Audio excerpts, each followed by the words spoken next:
Take it away, June. Welcome, everyone. My name is June Axel. I'm Chief Science Officer and Partner at IndieBio. Thank you all for joining us this evening. This year, our world has changed more than anyone expected, but there has never been a greater need for innovations in human and planetary health. So here we are on a journey that includes everyone. We are writing the story of our future. There's a new path forward with a vision so distinct, creative, beautiful, and scientific. It requires an absolute belief that we are at the cusp of a great renaissance, a return to nature by using biology as a technology. Tonight, we will find out how we can make sense of and build a better world. So I'd like to turn it over to Parikshit Sharma, Principal at IndieBio.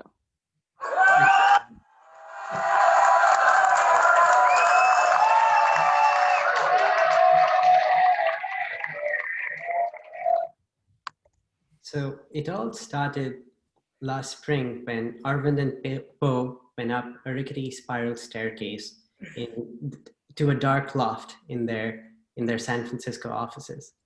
And they came down with a writer's pledge. The pledge read that there was no way, just no way to run IndieBio, to be good parents and spouses, and not to disappoint others, and write a book, and promote the book. There was no way, they said, but they've done it anyway. They have gone ahead and written this book, guided by their questioners' minds, late nights of writing and reflecting that have taken the form of this book, which is a buddy adventure about the quest to live meaningfully in a world with such uncertainty. I am so excited and really honored tonight to introduce the two buddies. And I'll start with Arvind. Arvind is the founder of IndieBio, the world's largest biotech accelerator, and a partner at Mayfield Fund, an established fund in Silicon Valley. He previously was the design director of IDEO in Shanghai and has a background in genetic engineering from the University of California at Santa Barbara. In the past 2 decades, he has been a base jumper, a big wall climber, a jiu-jitsu grappler, among other things. And then there's Poe Bronson, managing director of IndieBio, an eminent science writer, and has been honored with 9 national awards and cited in over 185 academic journals and 503 books. Poe is the author of 7 best-selling books, including the #1 New York Times bestseller, What Should I Do With My Life? So tonight, I'm gonna leave you guys in the company of these two buddies as they celebrate and share what this book is about. So without further ado, there's Poe and Arvind, authors of Decoding the World, a guide map for the questioner. Take it away, guys. Yeah, thank you so much, Parikshit, for that. It's pretty freaking amazing to be at this moment now. Like, it's truly a culmination of just a lifetime, really truly a lifetime of work. And I think that's what the book really reflects through its journeys, through its insights, through, really what two people coming together at a certain point in time and then having this real speed up of creativity. And, for me personally, all of you guys, all the IndieBio companies and founders, built this body of knowledge and work that is so freaking remarkable, so incredible. And the community around the IndieBio founders and the community around those people, right? It's an onion that goes all the way out that's constantly getting affected by each other. It's just, that story has to be told. And I think, that's what I'm super excited about sharing with the world, how science is really truly busting out of its ivory tower and into everyone's lives through the food they eat, the food you eat, the clothes you wear, how we construct our lives, and the healthcare we have. So anyway, Poe, my brother. All right, so, okay. I'm just gonna start rambling. So we haven't planned anything, by the way. I'm not doing a Mike Pence on you, but I'm just jumping in here. Jump in. Okay, so I want to thank you. And I are not, we're not what people would normally think was going to be running a place like this. And my heart goes out, and I really want to thank Shauna Sullivan, the managing general partner of SOSV, who saw in you and in your background and your talent the germ of an incredible idea. And he had this incredible thing, which is this willingness, this faith and trust, and willing to invest in you. And then when I came along, 2.5 years ago, he welcomed and embraced me, who, again, walking in off the street here on Justice Street, a very unusual person to be here, though we have a whole team of wonderful and amazing and unusual people. And I want to take us back for a moment. I want to take back to the book opens with us in present day, in the time of the pandemic. In April, we're spinning up all sorts of technologies and solutions to the pandemic. But then it goes back in time to 7-8 years ago when you were in China. And so, do you have the book there? I do. I want to ask you to speak about this. It's a beautiful thing you've written, and you get to this point, and it's interesting. You're in China, and you're watching 1 billion people experiment their way into turning a country of poverty into a place of opportunity for the first time. And what people may not realize is throughout this book that we're doing is how we are connected to fundamental questions of meaning and philosophy that humankind has been asking forever.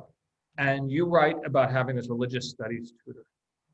And he was a Buddhist scholar, and he's trying to teach you, and you're really interested in this early intersection of Confucianism and Buddhism on the old Silk Road, and that's when Confucianism took up some mysticism. And he's trying to teach you this stuff, and you're struggling because he's trying to tell you the path to the truth, the path to the essence of life, the path to wisdom is to sit and contemplate. And it will arrive in your mind, these truths, right? And then outside, you're not seeing a lot of sitting. You're not seeing a lot of pondering. You're seeing 1 billion experiments, life being changed overnight. And you write about this. It's like there wasn't a lot of sitting still outside. And the tension between this rapid experimentation going on in China versus this sense of paths to the truth. And you got frustrated, you got mad at your Buddhist scholar. And then he says to you, he drops a quote from a Confucian scholar that says, practicing is greater than knowing. Practicing is greater than knowing, not better than knowing, greater. And out of this, you derive this philosophy of action.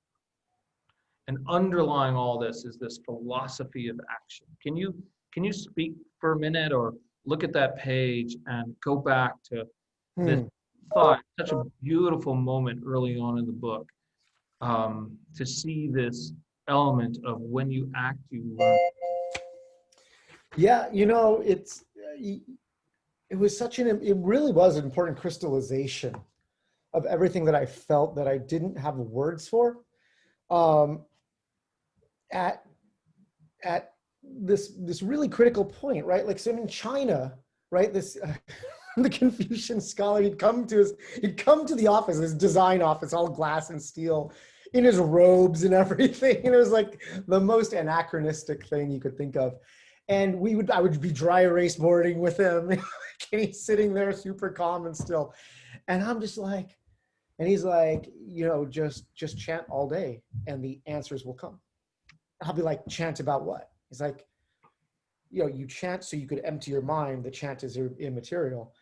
And I would just my head would cave in trying to talk to him about it because, the problems I was thinking about required your mind to work, right?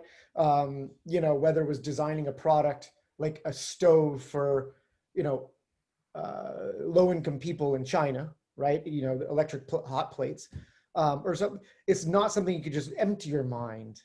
And it is something that you had to act on. You had to actually prototype and do all these things. And I'd walk out in the streets into China, and it was just everyone doing stuff all the time, right? It wasn't being locked away in an ivory tower.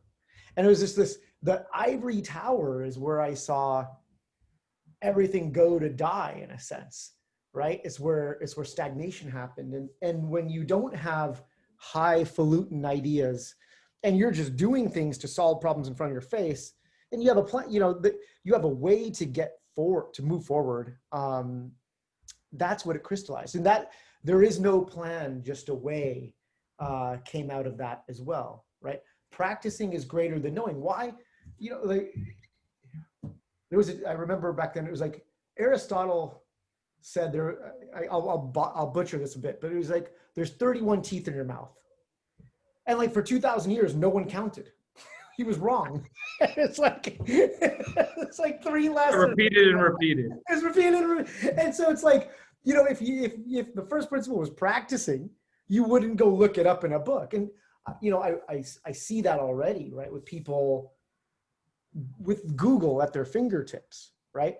Oh, and I see it in AI companies. Oh, we'll collect all the public data sets and we'll use that and we'll have a huge, how do you know the public data sets are right? So it's this idea that you could get through and get further by just knowing something, looking it up or whatever, rather than actually practicing. And the practicing gives you so much more knowledge because you actually have to figure out for yourself. So that was what that moment was about. And I think that was probably the moment I had the strength and conviction, the strength and courage to leave IDEO and try to build something new from scratch that I had no business building. Okay, now I'm going to take you to, so we signed the book contract, and you write that beautiful chapter, and then you're stuck, and you don't know what to do, and we signed this pledge, right? And you're having trouble writing, and we're not feeling grounded, and then we arrive at this simple concept of questioning. And I hear you're going to be in Germany, and I have this idea. You need to go to Wittenberg.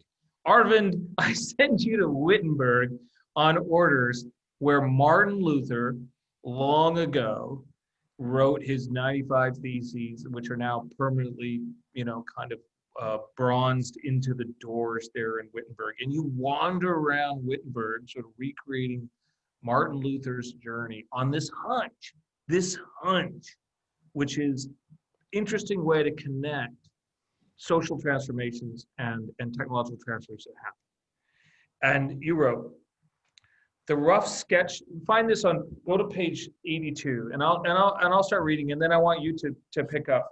You got it. Okay. The rough sketch of my idea goes like this. For science to take root and spread, it needed to be socially permissible to question the church's authority and refute its official explanation of the nature of life. When Martin Luther triggered a civil war with the Catholic Church, he kicked off this century of questioning.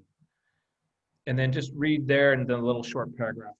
This turmoil of social change loosened the psychological firmament, making it ripe for exploration of all sorts, including the most radical idea of all, that the nature of reality could be determined only through empirical proof. Wow.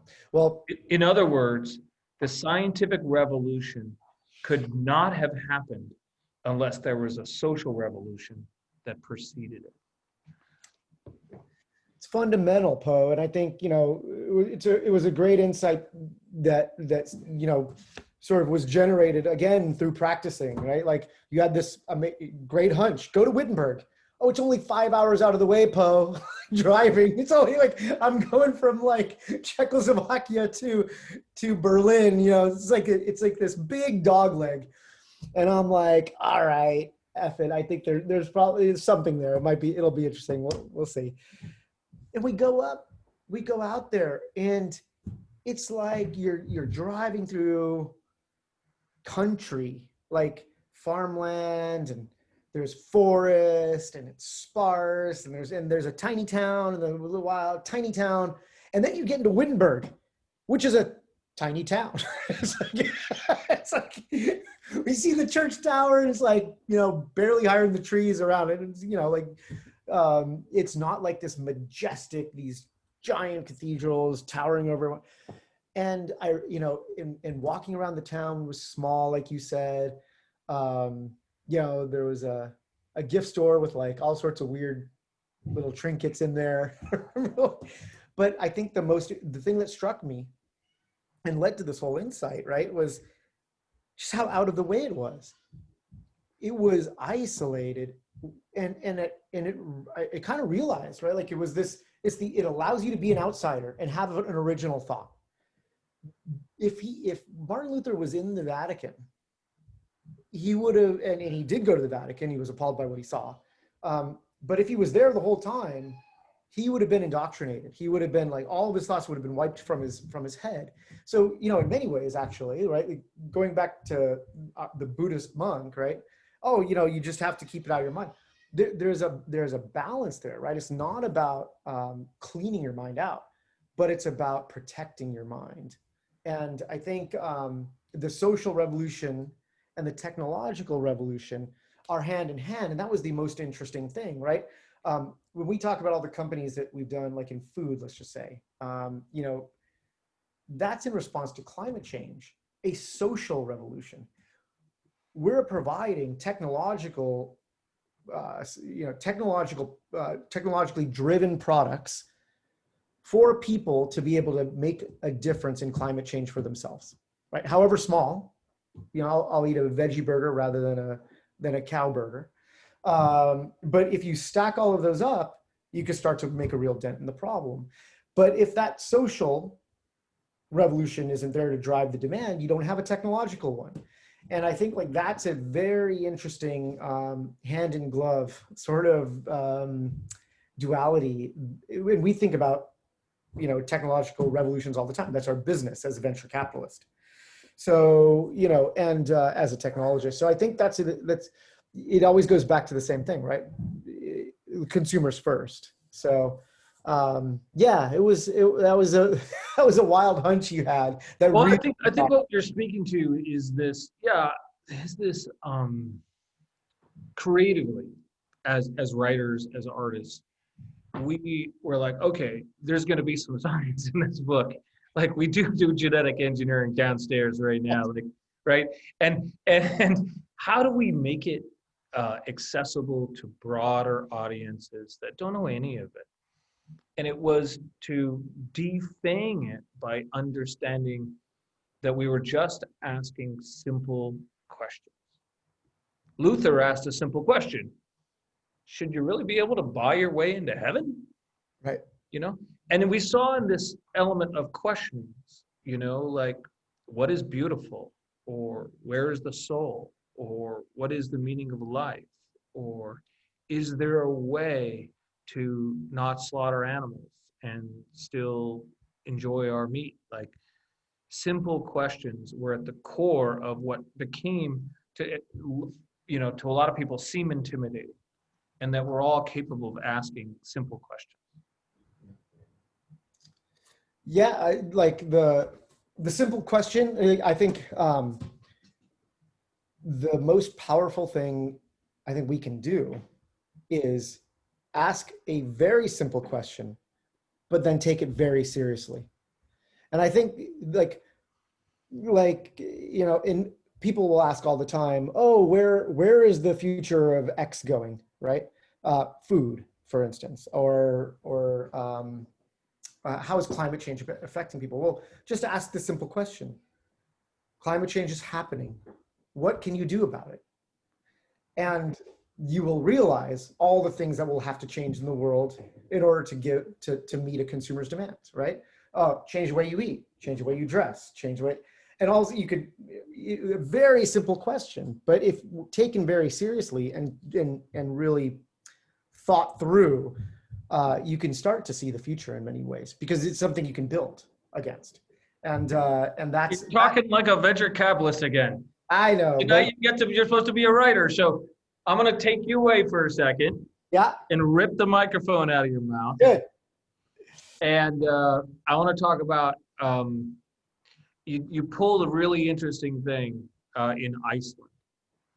So this is maybe about a third of the way into the book, and you went to visit your family, Chris, of course, is from Iceland, and you've been many times. You went to visit Iceland, but this time you decided to go study and do interviews on their sort of climate change technologies, specifically around sort of CO2 and stuff. And I don't want you to talk about that technology because I think you made an interesting shift in that chapter. And you wrote, this is page 143, right? You wrote, with the Icelanders, there's very little subtext when they convene. They say what they mean and they mean what they say. They know they can't save their country all on their own. No matter how much CO2 Iceland converts into rock, their glaciers and fisheries are dependent on what happens in China, in the United States, and other big economies. But they're not complainers. Or let me put that more succinctly, they're not whiners. If Europe's not doing its part, they'll be sure to say it, but without whining. Iceland manages the psychological predicament that their fate is in the hands of others by staying true to the root of their culture. They're independent people. Doing their part is a big deal to them. Doing their part is precisely how they lay claim to independence. You remember that there was like that Nobel Prize winner, you had that book and you had me read, what is it called? Independent People? Independent people, about Haldor Laxness. Yes. Yeah. Yeah. You ended up writing a chapter that wasn't about climate change. It was about how a society of people maintain this sense of independence when their future, that they are not independent of their future. They cannot independently control their future.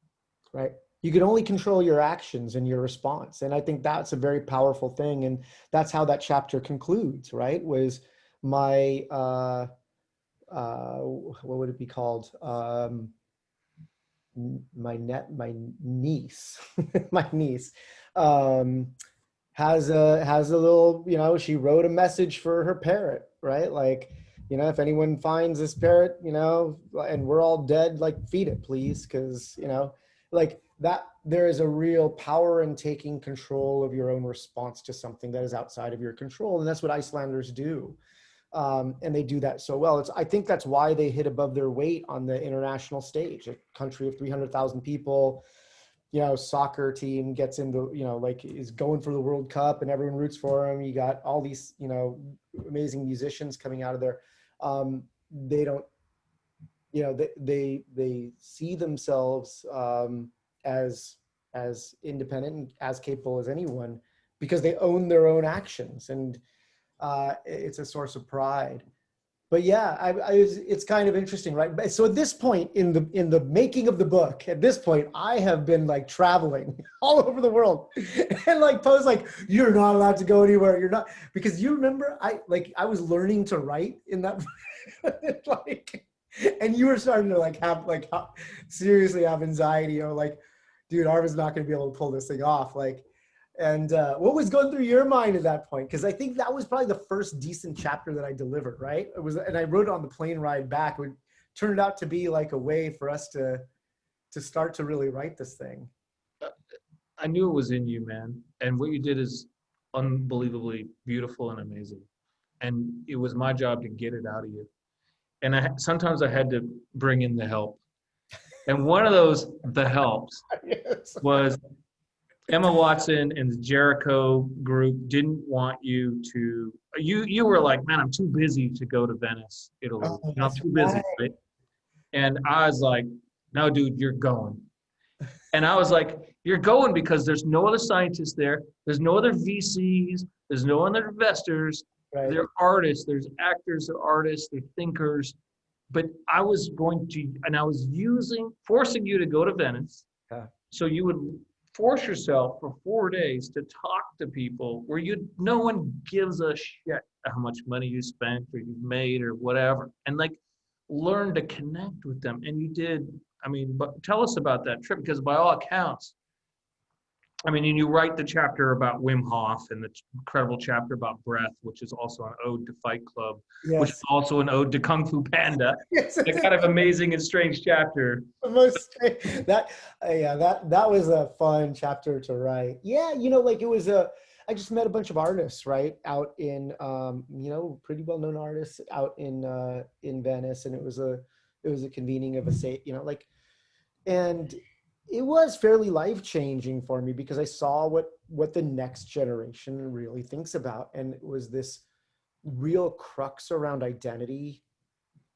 Who am I? That happens to be one of the most important questions people have. And I think social media has really intensified that question. People used to ponder it. Now people actually question it. Like, it's a strange difference now when you get to put on an identity through social media versus you are who your collection of actions are, make you to a bunch of people that you see all the time, right? Those are two different things. And I think, realizing that that the emotional side of the world, more people cried at that, I'm like, crying, what's crying, right? And now, as Mr. Tough Guy, right? Like, fighter, all this kind of stuff. And then you see no, that's what it is. And it really touched me quite a bit.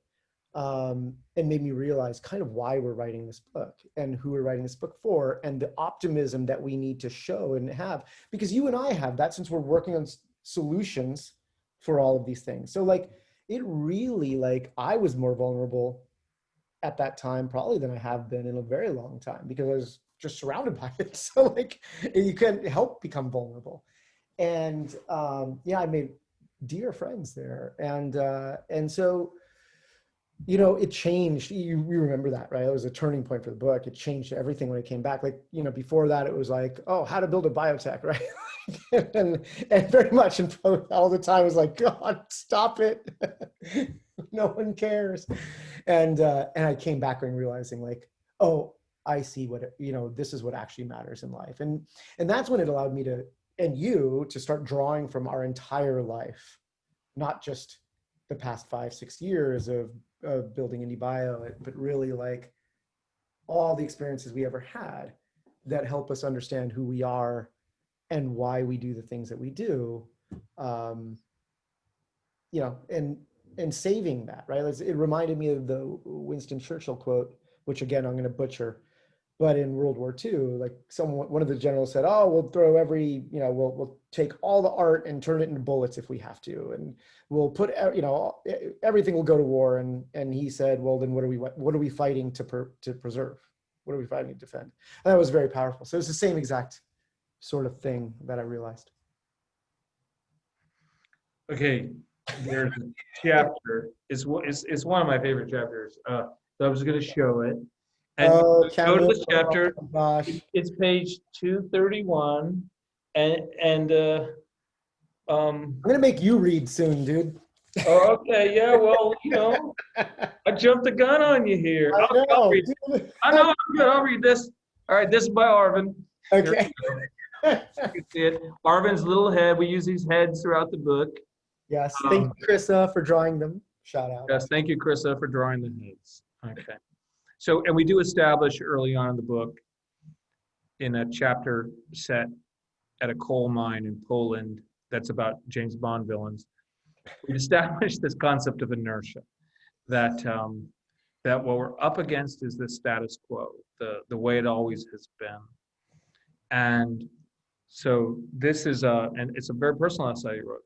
Inertia does not just operate on the global economy. Inertia is everywhere in our lives, especially in the journey we take through life. You're born, you go to school. We are taught to question this script, and yet those who teach us to be questioners do not prepare us for the incredible difficulty that can bring. For some, they feel like an outcast. Others can handle being outcasts, but they face an even bigger problem, the futility of fighting inertia.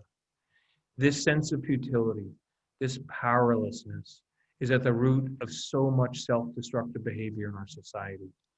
It's the desire for change, paired with the inability to enact change.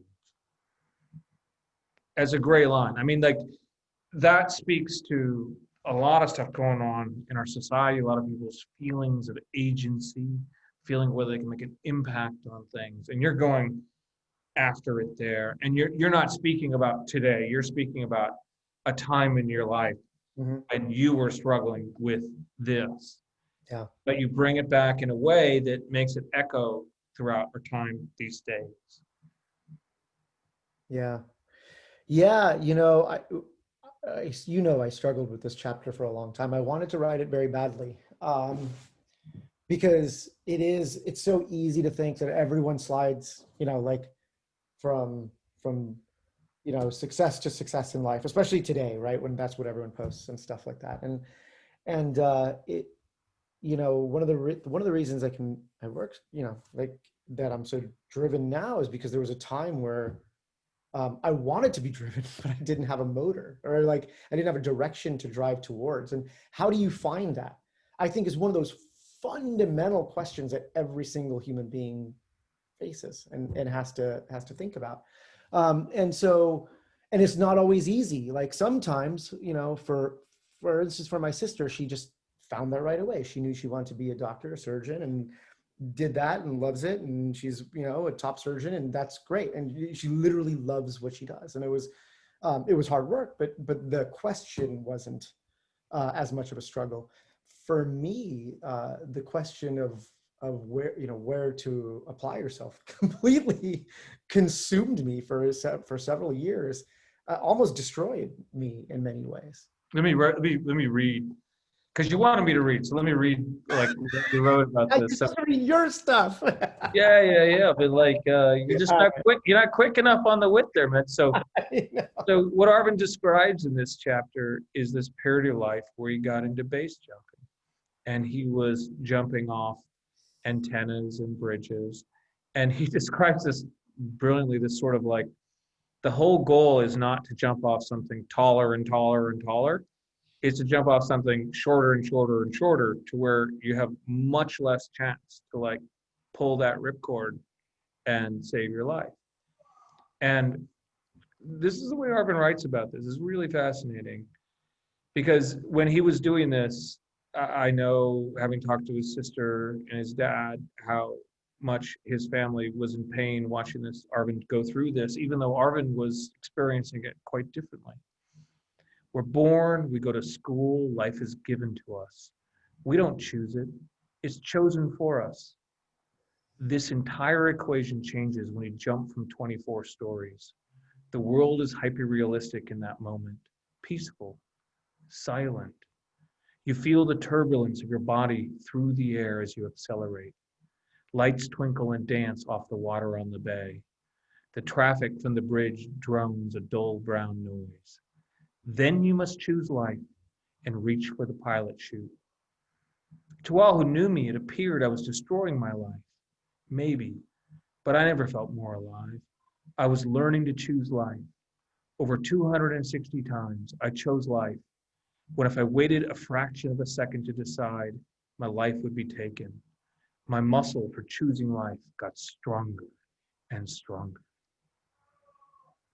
That's pretty powerful. Thank you. Yeah, yeah, and that's what it was, and that's what it is. It's a muscle for choosing life, and the less dramatic version, right, is a muscle for action, right? And that's how every day we talk about it in the basement. We talk about it, with our loved ones. But like, choosing action and moving forward, even if it's hard, right? Like, it's a muscle like anything else, and the more you activate it,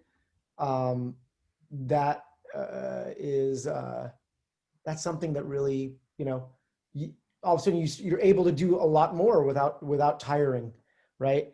You're able to do things that no one thought growing up with you would be able to do, right? Like how many people have said, how did that person do that? Like, I grew up with them. I knew them. Like, they seemed like a normal person. Well, they just exercised the muscle of being able to do stuff, and choosing life and choosing the harder thing, taking the risk, and then believing in yourself. And I think that's the other thing that I got out of it is all of that risk taking allowed me to bet on my, like that you start getting so used to using the muscle of choosing that you can actually believe in yourself to take a risk on yourself, right? And that's kind of how, that's what allowed me to, again, to be able to go become a designer, right? Which is ultimately what I found during that time to do, because creating something to me created meaning, right? Just the act of making something was enough meaning that it would make life more like meaningful itself. But then to walk away from all of design and just go rebuild from scratch, you know, like build a venture capital accelerator, when I had zero experience in venture capital and zero professional experience in biotech. And I was like, look, I'll bet on myself. We can figure this out. And I found that purpose, you know, and I found that purpose actually all the way back in China when I gave the TED Talk. You know, I concluded it, right? The purpose is the change you want to create. And I think all of those things come together, right? Like, and so choosing life is the first step of that. So, yeah. Bet on myself. That alone is a powerful thing. I'll take that bet on myself. Like, I mean, it's such a, like, look, man, when I walked in here 2.5 years ago and we hit it off, you handed me a key, I never left, and I felt like you had a voice, you had a way to distill things that I thought the world needed to hear. But it was also that I started to soak up, you know, your philosophy through example, really, and even putting words to it and hashing it out. But you know, I was the kind of person who people would say I've done a lot of my life, but I also have spent a lot of my life sort of hesitant, deep in thought, missed chances to choose life because I wanted to think. I wanted to go off and think and just, you know, not chillax, not that, just think about things. And I learned through you this sort of embracing the experiment, to not belabor life's decisions, but to embrace it and try things. I think my whole family is happy. You know, so you were talking about, like, at Jericho, people crying when each other presented and stuff. This whole time as we're writing the book, you know, when I first got to IndieBio, you were going to leave. You were going to go to New York. That's right. And then you decided to stay. And then as we're turning the corner on the book and we're hitting the final, you know, last few months of it, I learned you're gonna go to your new job at Mayfield, right? And I was like, I'm good with it. World changes. I'm fine. I'm totally fine. No problem. No real emotion about it. We're just gonna hang in there. And then I don't know if you remember this, but I think I know what you're gonna say. we then all like 6 months of feeling came out in a single explosion. And it was probably one of the most insane and powerful pains and euphorias I've ever had. And I was dreaming, as I'm wont to do, especially in the early morning on one Sunday morning, and in my dream, I don't remember exactly where we were. We were with the IndieBio crew, and we were having a good time. And all of a sudden, you were gone. And people were like, "Where's Arvind?" And I'm like, "So you didn't mutate, you didn't transmogrify, you metamorphosized into a wolf, and you disappeared." That's in my dream. And all of a sudden, the wolf had left, and I woke up, and I started to sob, and I couldn't stop crying. And I went downstairs, and my daughter came, and it turned out a friend of ours had spent the night, and she'd slept on the couch, and she was down there, and everyone tried to console me. And for like 40 minutes, I was both terribly sad, but also it was euphoric because I couldn't believe that I could have this much feeling still this late in life. That Mm. life could be so poignant that I could have such deep, intense feeling at all. And that alone gave me this kind of euphoria Mm-hmm. that no matter how much our world wears us down, that capacity for that raw feeling is still there in our lives. And you had brought that out in me. And so I started texting you I that remember. morning. I remember that. Like, dude, I'm sad, but I'm like ecstatic at the same time. And all of this feeling about like the change you were going through just came out in a heartbeat, you know. And that's what led me to sort of write, you know, sort of the last chapter, That's right. you know, to push myself to another level. That chapter, by the way, which I'd like you to read.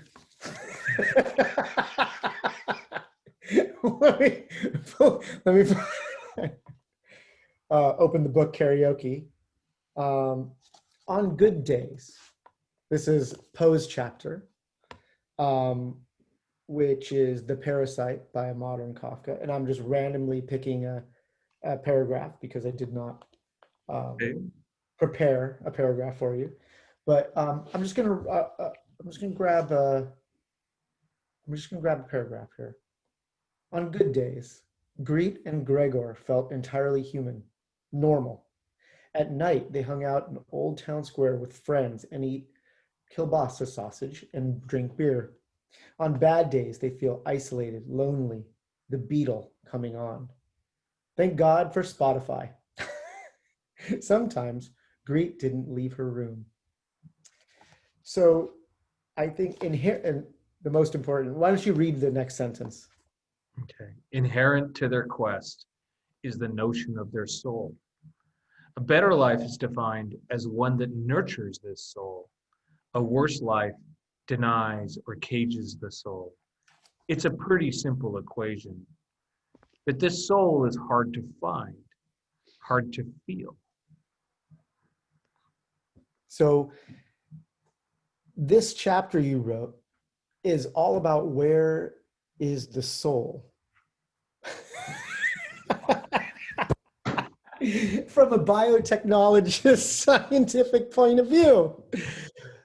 Written as a fairy tale in homage to Franz Kafka, The Metamorphosis. You know, by the end, we were pushing ourselves so much creatively. Like, I remember in the beginning, we were like, okay, we got to be creative. And you were teaching me how to write at the same time. So everyone should understand that. Like, Poe didn't just write this book. We didn't just write this book together. Poe literally taught me how to write while writing. So he's also the most patient freaking man on the planet. You know, he'd be like, okay, go try that one again. Like, but you know, by the end, when we were starting to fire on all cylinders, right, and the quantum chapter, and we're doing crazy stuff in quantum computing, and like, and then it was coming to the last chapter, and we're like, okay, this thing is gonna, like, where do we push it? And we were just having a conversation upstairs, and you sketched it up on a board, and you're like, I've got it. You sent it to me like 2 days later. It's still up there on the wall. I went up there to chill out today, and I was looking at it, and it's half drawn in pen on the wall still up there. I think I used a marker I shouldn't have used. Yeah. I'm glad it should stay up there forever, because I think it was one of the more profound moments. And so, like, you know, you're talking about this metamorphosis you had, right? As you know, as I turned into a wolf, and you're taking on IndieBio and all of these things, and you know, like, we're both forced to change, right? Like, you want to think about things, and now you have to make decisions super fast, right? I'm going this thing and slowing down, right? Like, it's this weird, you know, metamorphosis for both of us. And so it's only fitting in that chapter you wrote about two people, two brothers, you know, brother and sister going through a metamorphosis. And yeah, so do you want to tell everyone where the soul is, or should they buy the book and have to read it for themselves? Well, I can try, but like, there. So this chapter was also heavily influenced by Shane Kilpatrick of IndieBio, who was here at IndieBio at the time, and Shane would text us increasingly over time, and it goes to this fundamental question about meaning of life and whether, and as you wrote about, Camus, who argued that life was meaningless, but we get to ascribe meaning to it, and we can create its meaning, and that is, in a sense, a code of life. And Shane would increasingly get towards the point of view of a physicist, which is that the world is a string of infinitesimally small moments, and each moment controls the moment after it on a thermodynamic level. And if the world is a string of thermodynamic moments, then what is this perception we have that life is meaningful? What is this perception? And Shane would push us in these late night text messages on how can we really argue.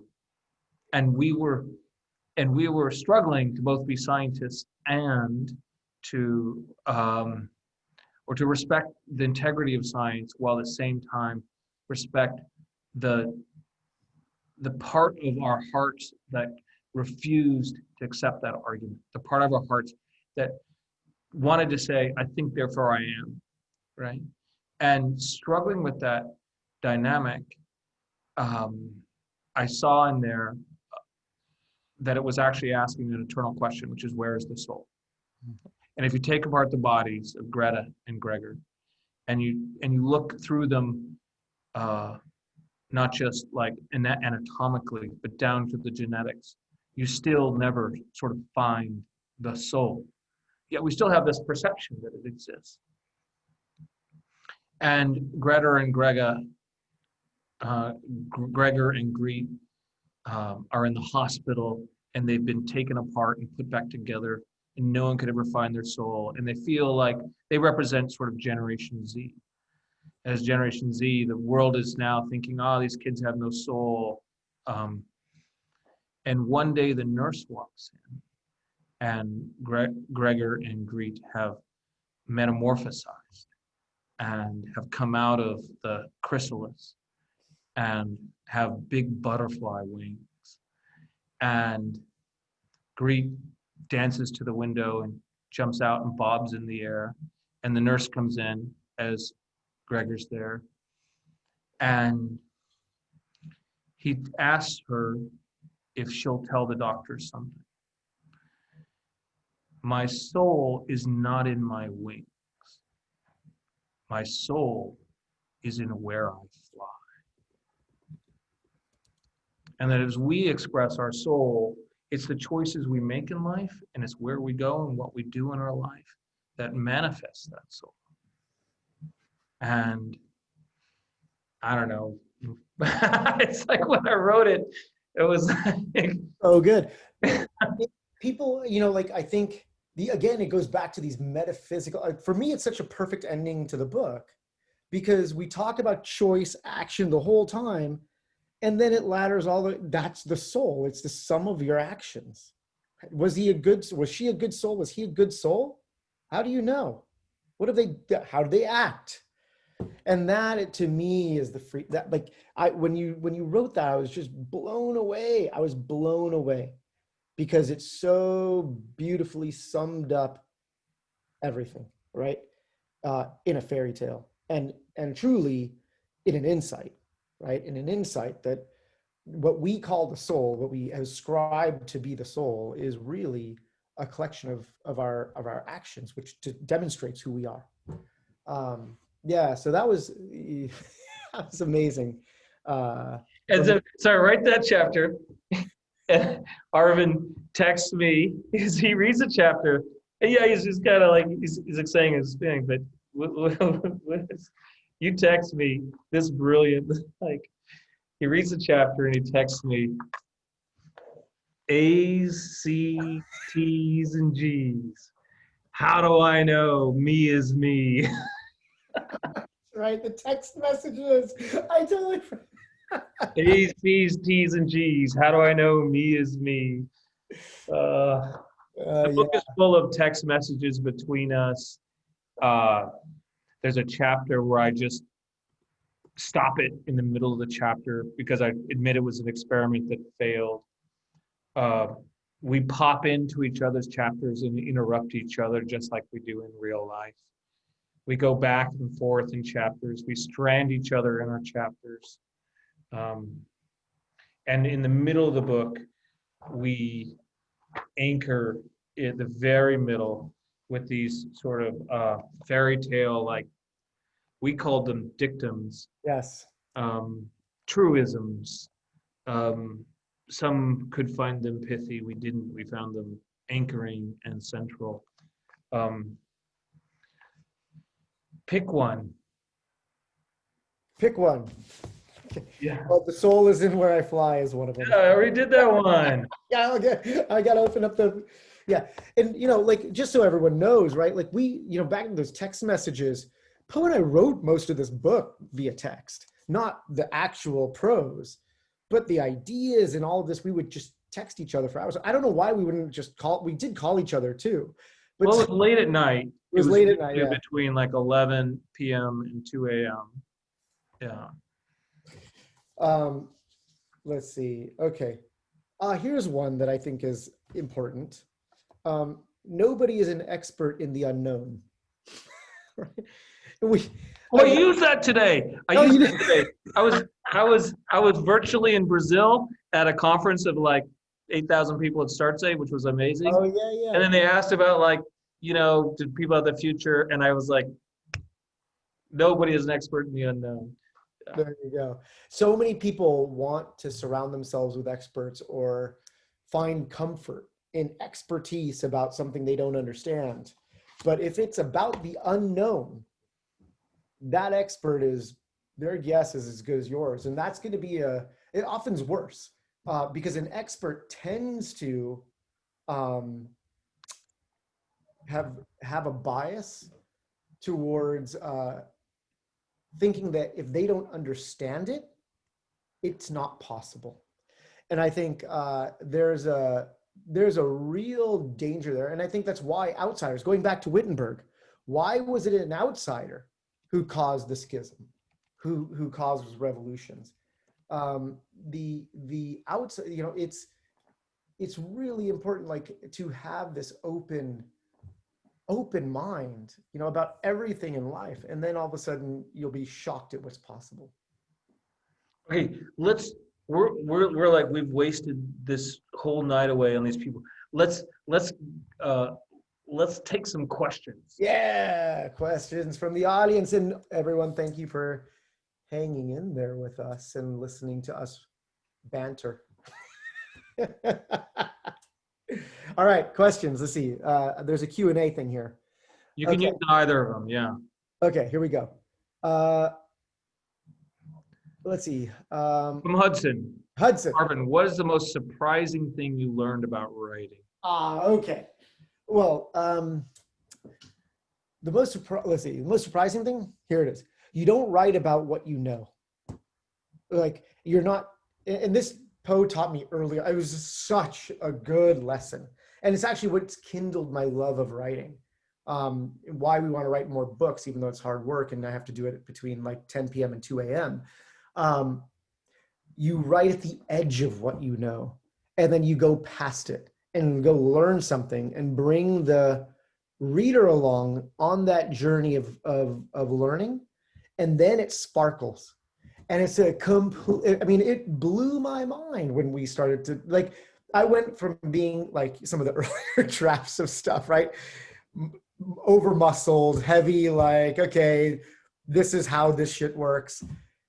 And it was just dull, right? But then when you go to the edge, right, like the breathing chapter, like I read 30 papers on how an oxygen molecule gets consumed by the body. Like, that's not, and what happens to the brain and all this stuff. And I'm like tracing it. Like, it was the most like exciting couple weeks for me, like learning how this, and then you wrap into a story with Kung Fu Panda and Fight Club. And it's just like, the creative, that creative act of both learning at the edge, going past it, and then fusing it with very surprising stuff for even myself, because I didn't know where it would go. Yeah, is- that's part of the beauty of it, right? That like you don't write a chapter to tell people what you know. Right. You go on a journey to learn things, and you take the reader with you. That's And right. you have a starting point. You have a hunch about things. You have some stuff, so you're not naive, but you really want to push past it and then take the reader with you, wherever that goes. And the beauty of that is that you don't know how a chapter is going to turn out. Oh. Okay, Poe, I'm going to go. Here's the corollary. Okay. What is the most surprising thing you learned about science? Yeah.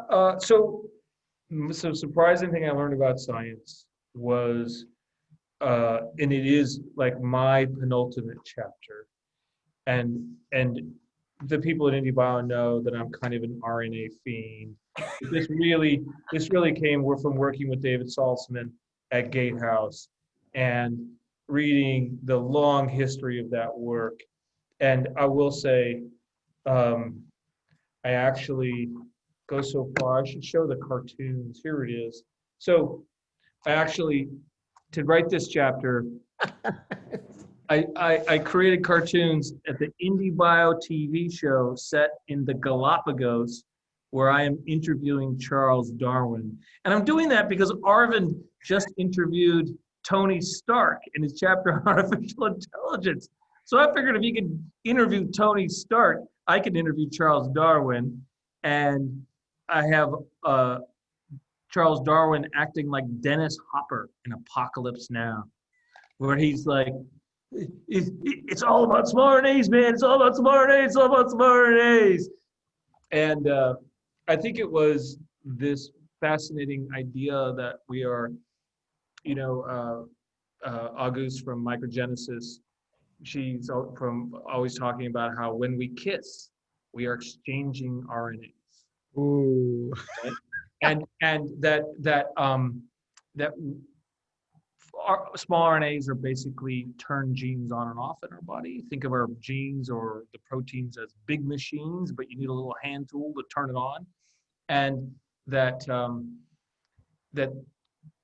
while these sort of 23andMe DNA tests are trying to tell you, you're 1% Thai and 18% Scottish and whatever it is, they don't tell you that you're 3% eggplant and 2% red pepper, but that this 5% of the small RNAs in our body come from the plants that we eat on a regular basis.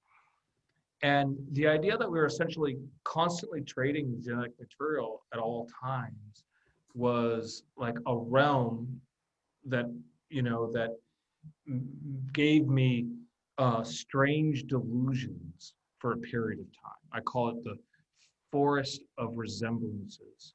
And I fell into this forest of resemblances for a while, began to think that small RNAs were the answer to everything when they're the answer to some things and not others. And then I finally come out of it. But that was the most fun thing for me to really, truly get my mind around. And it wasn't a particular thing. It wasn't a solution to something. It was really just about the nature of life. Yeah. It's pretty amazing. I mean, like, I think people probably, I think it's hard for people to believe how natural you are at science. You are a scientist. No, yeah. my wife is a scientist. No chance. Yeah. No chance, man. It's Just fair. because I went with Dimitri in there and I did a TV cooking show on genetic engineering doesn't make me a scientist. But see, you know what's But I interesting? ask questions. There you go. See, so you know where I'm going with it, right? I think that so many people like, I think about this with Luca and Freya, right? My 3-year-old and 5-year-old, right? Like, what is this? What is science? The teacher asks, right? And it's not like putting on a lab coat, right? That's not science. The science is asking a question and having a process to answer it. And that leads you towards truth. And I think, like, from that perspective, I think that's one of the reasons you can come into IndieBio so fluidly. Let's see, what else we got? What else we got up here? Wow, lots of good questions. Well, maybe how did it, okay, Paolo. We'll just, there's longevity, there's Paolo. Oh my goodness, these things are flowing in. What is the most important chapter for Gen Z? Ooh, Jeff, okay. For Gen Z, all the climate change ones. It's like, I mean, I think it's written, funny enough. Sand, maybe. Chapter on sand? Rematerializing the world? I wouldn't buy, I think like, what's interesting is this book, from my perspective, was written for Gen Z because it was partially written for my girls, from my own perspective. Which is why, to answer Paolo's question, why is there so much philosophy in it? Because it's not about science of today. It's about asking the big questions of life, the biggest questions of life through science. And I think like that's because the things that we're trying to build at IndieBio and through, now for me at Mayfield and all these types of, what we're trying to do is fundamentally be human. Like, and retain our humanity as technology continues to increasingly control our lives, right? Through algorithms and other things. So, and as the Industrial Revolution 200 years ago has now created and capitalism to go with it, has created a moment in time for us to have the reckoning of having to reinvent production, because we can't stop consumption. That's human, and everyone deserves their fair share. I will never tell someone, oh, you don't, why should you not get like that plastic toy, just because you were dirt poor, the rural India, and now that you're not, like, you don't get the plastic. Like, no, we have to figure out a new way of doing that, of making that isn't ruinous to the planet. So Gen Z, this whole book is for Gen Z, in a sense. It's a blueprint. So it's a roadmap for Gen Z, which hopefully is a bunch of questioners. So that's it. Yeah, and my daughter, who is 16, did go through it and give me a few notes and make me change a few things. Not to make them less technical, but just to help level set and ground a few chapters. So it's approved by my 16-year-old, whose favorite chapter is about the don't judge blue by its color. And I think don't judge blue by its color. What is it? It's the chapter that starts with the dress. Maybe was the one that's sort of most accessible to younger readers, I would say. So other questions. Let's see. There's a Gandhi quote. Oh, let's do the Earth. So Mahatma Gandhi once said, "The earth provides enough to satisfy every man's need, but not for every man's greed." So if the earth gives in abundance, so why is so much hunger, poverty, especially wealth inequality in the world? My simple question is, how can we remove greed from the world? Kind regards and thank you for the amazing meeting. Well, thank you, Magdalena. So Magdalena, how will I answer? I think one of the literally one of the first things I ever learned in economics was economics only exists because humans' capacity or humans' desire is unlimited. If humans' desire is limited, then you wouldn't need economics. Like, you don't need to have this idea of allocating resources. But because man's desire is unlimited, we have to have trade-offs. So I'll start there. I think now the question is, someone once asked me, Arvind, how do I become rich? And I quipped, want less.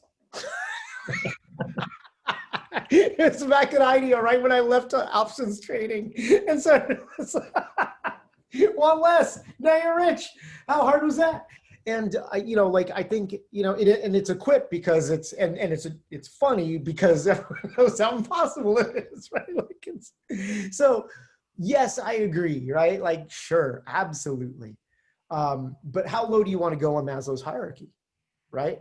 Want less. What do you mean? Like, a profound moment for me was living both on, okay, I could answer the Regent Street. Yes. Did I really live in a 1-bedroom apartment with a homeless person and his girlfriend? Yes. Prince Charles and his girlfriend moved in and he made burritos for us at night. It was a crazy time. Anyway, so, you know, you can have very good times. Like the other, you know, like that was a wonderful time for me and nothing, right? Like the other in China, it was a small family, a family of 3 that lived in a literally in a box, in a security box, not much bigger than my desk. Now the question is, well, you know, are they happy? They have hardships, but they have joys. They have down, you know, like just like everyone else, right? Now, so what is the greed part of it? Well, a lot of the greed part of it is chasing some metric that you're setting for yourself for you don't even understand why, because society set it for you. And so I think you could remove that, right? But there is you know, you need to earn enough to have safety. You need to earn enough to give safety to your family. So, you know, my answer, let me go back. Let's do fast. Let's do rapid fire. Let's go rapid fire. Rapid fire. Okay, Okay. rapid fire. Longevity. Okay. Longevity science is far more about the brain than all the longevity media coverage makes it out to be, which is all about cells. It's about the brain. Also, all mouse models and longevity are fundamentally worthless because mice are Volkswagens when humans are Ferraris. I would like to see longevity studies on bats because bats live a long time like humans do. If you can make a bat live longer, you got something that'll work in humans. Okay, rapid fire. Keep How going. I feel about Trump. I think we know how I feel about Trump. What is the first question you ask yourselves every day? Oh, this is like a Tim Ferriss question. My buddy Tim. Okay, so Arvin, if you'd ask yourself every day, what was the first question you asked yourself this morning? The first question I ask myself, well, I don't ask myself if I want coffee because that's the first thing I do. That's not a question. The answer is yes. The first question honestly, I mean, it's gonna be so dumb. When's my first meeting? To open up the calendar. Oh shit, it's in 20 minutes. You know, I'm trying to get in. I talked about breathing, right? Like I'm trying to breathe every morning now, and allow myself. I think that's a really good question. We should, like, this is rapid fire. We should ask ourselves a question every morning. Poe, what do you ask? I remember all of my dreams. Mm. And I think I do so in a way that maybe other people don't. I'm not really sure because it's subjective. But I do ask myself, who did I go see? And where did I go? And what happened? And I'm usually able to recall it. So that's the first thing on my mind, is to essentially stay in touch with that subconscious part of myself. Is there a chapter that you didn't include in the book that you wish you included? What would this chapter be? Well, it is a trilogy. It's the first of 3 books over the next 7-8 years. So we have more coming. Was there a chapter, Arvin, that we really wanted we could never figure out? I banged my head against the lab chapter. Remember that? Yeah. That was Yeah. I bled pretty freely on that one. I tried to write a chapter on like the lab, how like the machinery and it was like this and like the scientists putting their souls into this, and like it was just all too overwrought. Anyway. Okay, Jane asks, how did you meet? Well, we had met before and I was a fan, but fundamentally I came to do the podcast and we hit it off and Arvin handed me a key. That's right. That's pretty much Yeah. it. That was 2.5 years ago. Man, there's, okay, hold on. Save the world from capitalism with better capitalism. Fight capitalism with better capitalism. Yeah, you gotta. So it's very simple. Make better products that are better for the world, and people will pay for them. And it's literally that simple of a value proposition. And so we have this new technology called biology, a reinventing technology called chemistry, and an emerging technology called quantum that is allowing us to rethink how we do that. And that's going to be a profound shift. As profound as the internet, we're going to see that amount of profound changes happen in how we rebuild our world. Okay, quick question. How do you see novel science and tech changing the way medicine is practiced in the next 20 years? I guess we describe in the book this game of telephone that we're having with the body, and that we're listening to vital signs rather than the fundamental biomarkers, the way the body talks to itself, the way that cells talk to itself. And so the game of telephone, one person passes the message to the next, and the next person to the next. And by the time you get downstream, 4 or 5 people later, the message is quite garbled. And what we first do have a strong thesis around is measuring the way the body is talking to itself at the origin of the game of telephone rather than the other end. And that this allows rapidly better diagnostics, rapidly earlier, involves a lot of multi-omics, and that allows us to know how to treat people much faster. We're able to design nucleic medicine drugs. And Arvind's vision is to have a N of 1 type drug of the future. Don't know we'll get there in 20 years, but that's the kind of things that we contemplate. That's right. Let's get rid of surgery as well. Are academics and startups fundamentally divergent ways of advancing science? Academics consensus, startups adversarial. Wow, that's a very thoughtful Great question. That's a very thoughtful question, Ajit. So academic science progresses at the speed of a career's arc, right?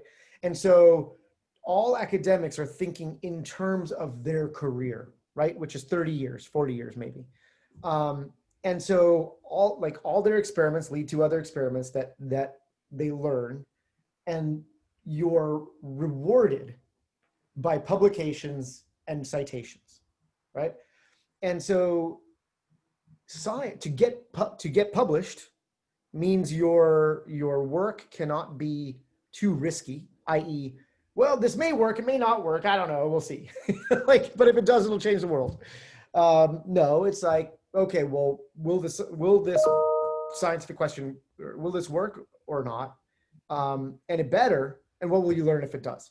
And so it progresses like a branching of a tree, right? At the speed of a career. Startups advance at the speed of the market. We have a market-facing question with a runway of 18 months. What can we do to get to market, right? Like everything else is off the table. And I think too long. Yeah. Short answer, man. Come on. Oh, sorry. Go ahead. Okay. Rapid fire. Okay, go. Rapid fire. Academics versus startups. Yeah, Arvind does have a chapter in the book struggling with the whole idea of patent protection and IP and what it's doing to, say, CRISPR and other technologies. I think it's also just the speed of grants. We can speed up grant cycles and speed up the money flowing grants from advanced science. It's all about speed. That's right. I would say. Okay, so we talked about Paulo's regenerative design. Yeah. So can you talk about regenerative design and how we might be replacing the riches we use in the world? Yeah, look, Poe talks about this in the Sand chapter and other chapters where, this idea of nanotechnology and making, remaking things like with more sparse material. It's all of these tools are going to be used in combination. There's no one tool that's going to be a breakthrough that solves it all. That's what's so cool about what's happening right now. Okay. And 15, okay, let's see. What do you write about next? Ooh, that's a good question. Have some ideas. I think we're already starting to think through how this goes, but we have to see how the world changes. I mean, the world's going to change quite a bit in the next year. So, while we have ideas about where things are going, Poe's going to evolve and I'm going to evolve and the world's going to evolve. And so we'll have a fundamentally new source of material in a year, that's going to be very different. So yeah, more soon. More soon. Alex, how do In we what way? Oh, go ahead. how do we ensure tech advances don't increase? Oh man, so I had an hour conversation. Oh, you got to say it out loud because I'm Sorry. not sure everybody gets to see it around. How do we ensure Uh, tech advances don't increase existing disparities? Alex. So this is an hour-long conversation that we had in the Mayfield Partnership and others.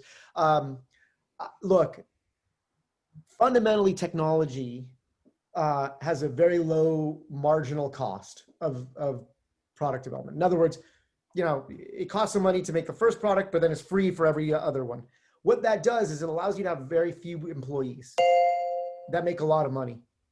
And so what happens is the concentration of the wealth created by that company is in few employees' hands. And it used to be in old capitalism, like in a factory, you have a lot more labor and a lot more of the profits flow through the entire labor force there.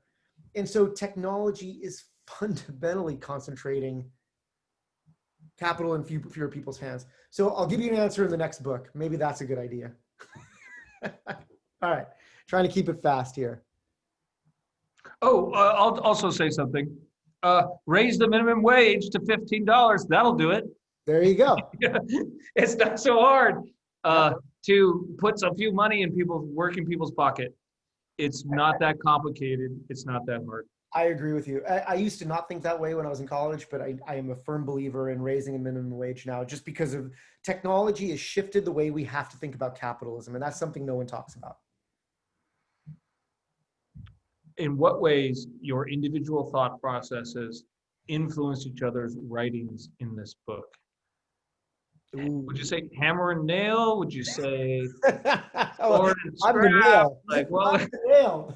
It was always like, hey, we bang, bang, bang, man. We bang all day and night. it's true. It's true. That's what it is. I mean, I think like it's yeah, I just learned so much from Poe. Poe's, I said this to Inya, who asked about like how would I learn writing again if I could change anything? I wouldn't. Like, I mean, like honestly, it's Poe's literally the best teacher alive in this. I mean, like he turned me like someone who, like, if you read the first stuff, it's just like, it's horrific. And didn't say it, didn't even like, I would have, I probably, if I was my own mentor, I probably wouldn't be writing today. I'd probably be in a corner shaking. So, I mean, I think that's what I learned. Yeah, but these are ideas. So we teach each other. We push each other. We push each other to think harder. We push each other to try harder. I think the fundamental element of quadratic speed up is that we don't become detangled, which means I love you and I know you love me, even if we are challenging each other's ideas and we're not trying to protect each other's feelings around it.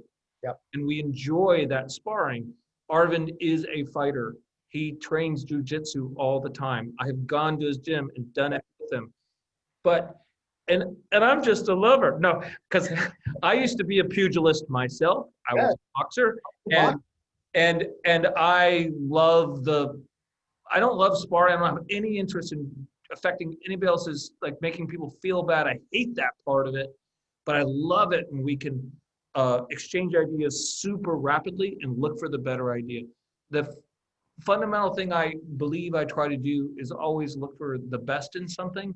I speak to children and I speak to their parents and I say, the one thing you want for anybody in this world is the ability to make the best of a bad situation. Because if you can make the best of a bad situation again and again and again, and you get good at that muscle, one day life will give you a good situation. And with that same strength, you turn it into a great one. Yeah, that's and making the best of bad things becomes turning a good thing into a great thing. And that's our control, that's our life, that's our destiny. That's a really, really great way to put that. What trend do you think is more hype than substance? Is it rat poison squared?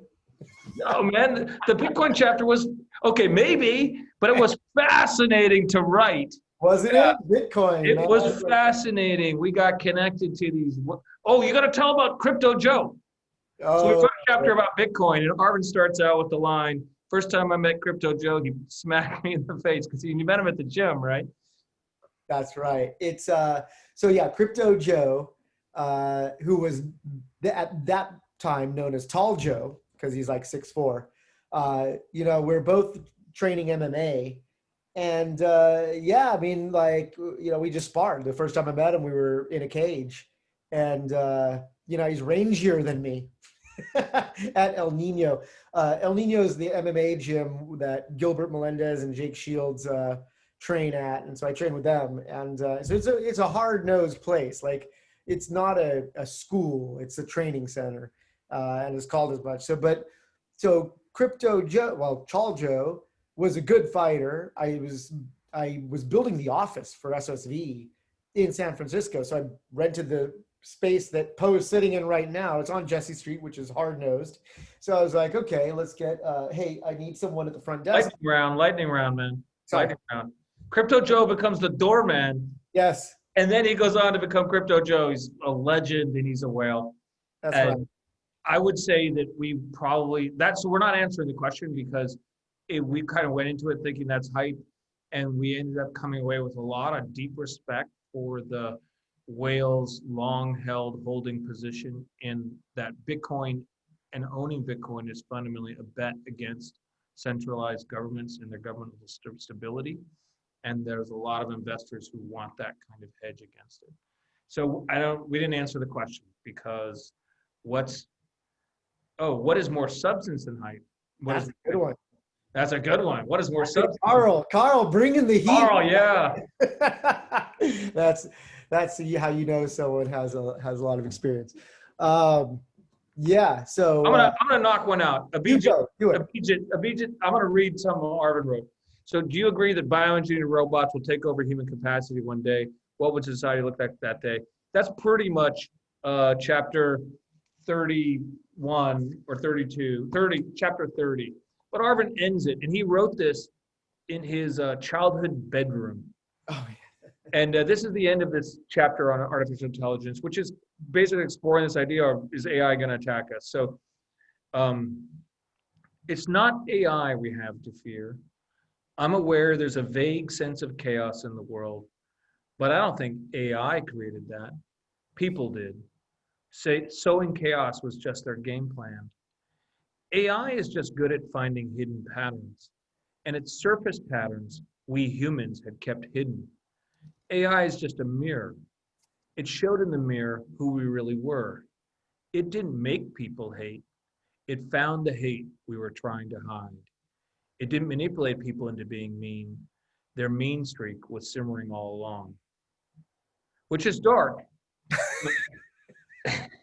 Why is it Jude was like, Arvin, all your chapters are like super dark. Like, what are you talking about? I remember that.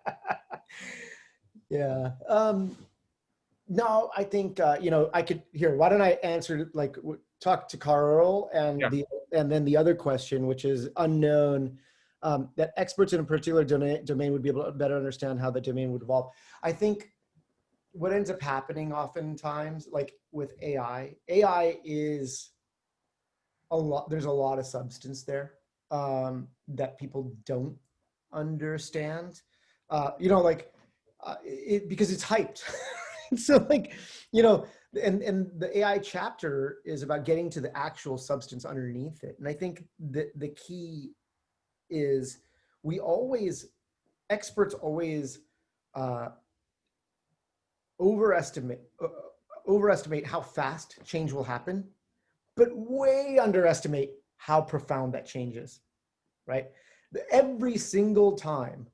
And, you know, like AI is one of those things, or the internet's one of those things. So, you know, I think when we look at these enabling technologies, like the internet enables communication, AI enables efficiency. You know, the profound changes that's going to cause are pretty long. Okay. Okay, hold on. We have to end 9, right? Lightning round. Aren't we? Don't we have to go? Like, We have 5 minutes, and we're off in 5 minutes. Okay, no problem. So coming to experts on the unknown. No, that's what. Here we go. Okay. Great question here. This is from anonymous attendee. Great question, anonymous attendee. Okay, on the futility of fighting inertia, with regards to inertia, towards new ideas and questions that challenge the status quo, how does the questioner decide which fights to pick and pursue? Which fights? So I'm going to challenge you, Arvind, because Arvind is a legend. When I came into for anybody, he's like, if you have a problem, you possibly have $1 billion company. But if you have 2 problems, you're dead. And his whole lesson is you have to focus. Yes. If you can solve a problem, go after it. You can solve a problem. You can't have 2 problems. You have to focus.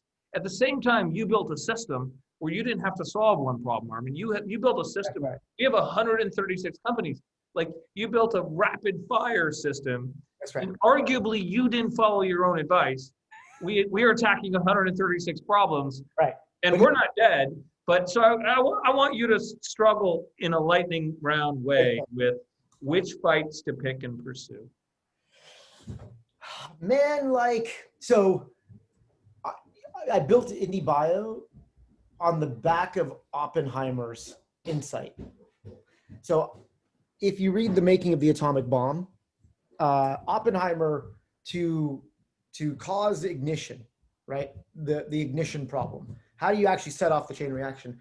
And how do you do that? Solve that problem in time before the Germans do it. He basically funded 10 or 15 different teams of scientists, all working on different approaches, competing, quote unquote, competing against each other, but just taking different avenues. The problem was the same, and it didn't matter which one solved it because the only thing that mattered was solving it. So the idea with IndieBio and planetary health is the problem is climate change. And we need to solve it through a variety of ways, right? You can't, so IndieBio, instead of doing 10 shots on goal, we're doing hundreds of shots on goal. And that's why I actually went to Mayfield, was to even increase that amount of dollars working on the solution. So anyway, that's my answer. Good answer. It is all one big problem with lots of shots. One big problem with shots on it, right? And that's how you do it. It's one problem. Okay, do you think severe climate change, we're running up against the clock, Arvin, severe climate change will arrive even sooner than most scientists say? Yes. Look outside. Look outside. We're on fire. Literally someone with all seriousness said, God, it's everything's on fire again. What the hell's happening? And I was like, climate change. And they're like shocked out of something. It was like electrifying someone. They're like, whoa, that's crazy. Yep. All right. So, we have 3 minutes left. I want to be respectful of everyone's time. And I also want to say thank you to a bunch of people, because this book is not just a product of Poe and I's, obviously, right? It's a product of fucking countless people. And not just our families, but everyone on this call, all of you guys, man, all of you guys really changed, what this book is about. It's the artists and the dreamers that we met that are vulnerable and crying, so thank you all. And then Sean O'Sullivan, who bet on, as Poe said early on, Sean O'Sullivan changed my life. I'm like some snot-nosed designer guy who's like, I think we could change biotech forever. It'll take $30 million. And he still contests that I said 20. I say 30. But, what kind of incredible man does that? He's just a heart of gold, and I can't say enough about everyone involved. And then the team, June, Parikshit, Alex, now Pei and Wesley. It was just so many. Maya, sorry. Everything and Maya set all this up. It's just phenomenal, and it's a mission and a movement, and everyone's involved. Writers suffer, but I think the people who suffer the most is our family, having to put up with the time, going back to the good old pledge that we could not do everything and write a book at the same time. And they gave us a time away from many other responsibilities. I want to thank them and thank everybody. And thank you, everybody who came tonight.